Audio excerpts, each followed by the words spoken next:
বলে তো কিছু তো দরকার লাগে, তুমি সেটা কোনো কিছু করছো দিয়ে দিছো।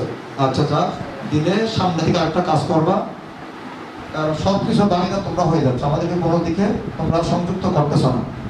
সেজন্য সামনে থেকে কোনো প্রোগ্রাম করলে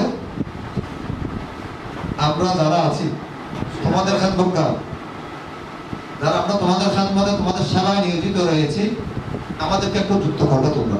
কারণ এগুলো হচ্ছে, কারণ তোমরা যারা একটা দোয়া করোনাকালীন একটা দোয়া হাদিসে পাক অনুযায়ী বিভিন্ন মহামারী থেকে বাঁচার জন্য পাক পাঞ্জাতা তথা রাসূল পাক মাওলানা আলী শরীফ খুদা হাসানাইন করিমাইন এবং মাহফুজ জাহরা রাদিয়াল্লাহু তাআলা আনহা, এই পাঁচ জনের নামে একটি দোয়া রয়েছে, যে দোয়াটি তেলাওয়াত করলে হাদিসে পাক অনুযায়ী বান্দাকে হেফাজত করে।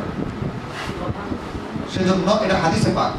সেজন্য যে আবারও আমাদের মাঝে করোনা নতুন প্রকোপ আসতেছে, আল্লাহ তাআলা যেন আমাদের প্রত্যেককে, আমাদের পরিবার সদস্যদেরকে হেফাজত করে, সেটার প্রতি দোয়া করবেন। প্রত্যেককে সূরা ফাতিহা শরীফ, সূরা ইখলাস শরীফ পড়ুন।